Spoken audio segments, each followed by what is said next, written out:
check out this valve train. It is practically brand new. I mean, it still has that weird yellow coating on everything, including the rockers, the springs, even the spring caps here. There's not a speck of anything in there.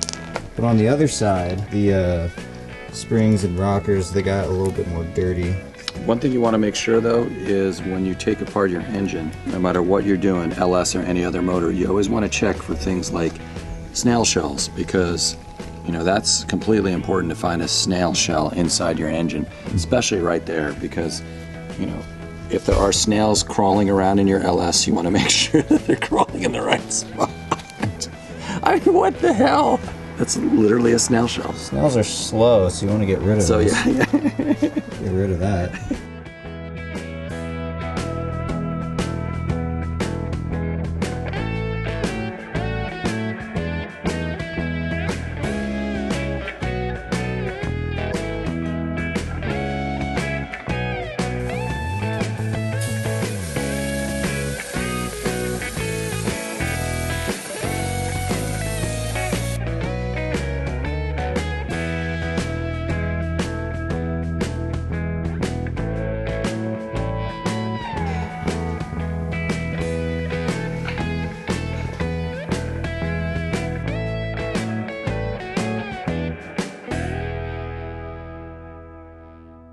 So I got all of the rods separated from the pistons.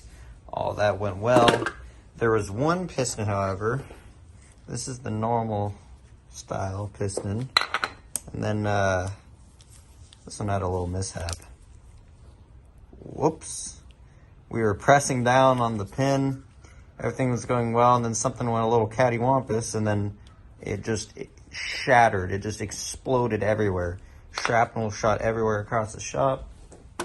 There's some of the pieces that broke off of it. You can see the grain of the powder metal. I mean, these are big, sizable chunks. This wasn't any slight chip.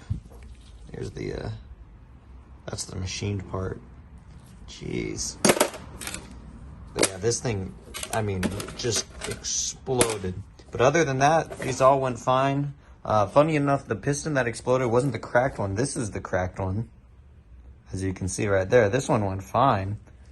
But this one just decided it's time to explode.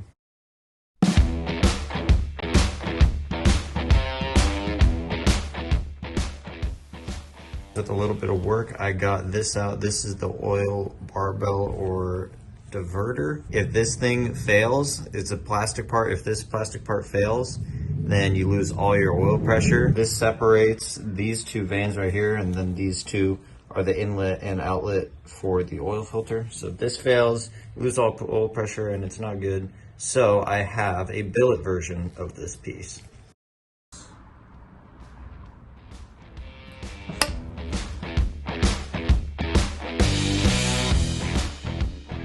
I'm just about ready to marry the piston with the rod. It's gonna go in like that. The direction is based on that dot, so I'm gonna have front be left. So this will be the front, so just match that up. That goes in like this. Heat up this end, make it expand a little bit. Goes in there, and then this pin will just slide in like that. And I just let it cool down, and then it should be good to go.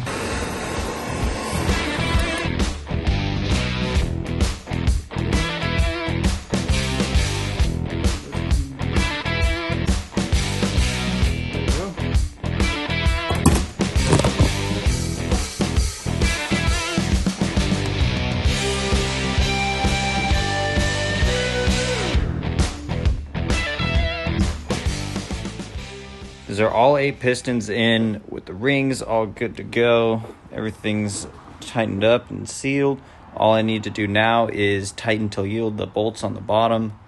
But other than that, this thing is done, and it looks very, very pretty. In order to install this cam, I will be using CompCam's cam and lifter installation lube. This stuff is super thick and will help keep the cam lubricated on its first startup when there isn't oil pressure going all throughout the motor. All I'm gonna do now is lube up this cam.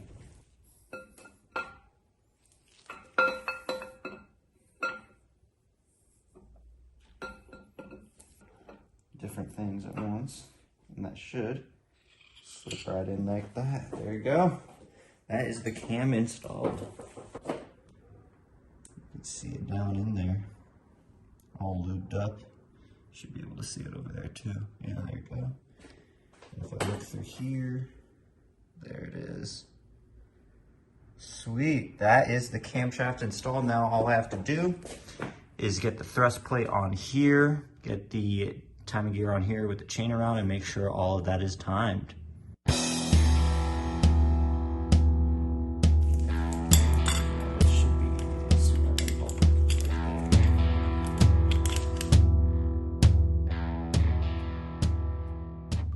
All right, guys, I just got the front cover and the oil pan installed. Everything's tightened down, sealed, and good.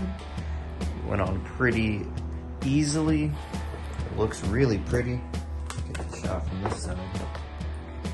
Yeah, look at that. This motor is getting so close.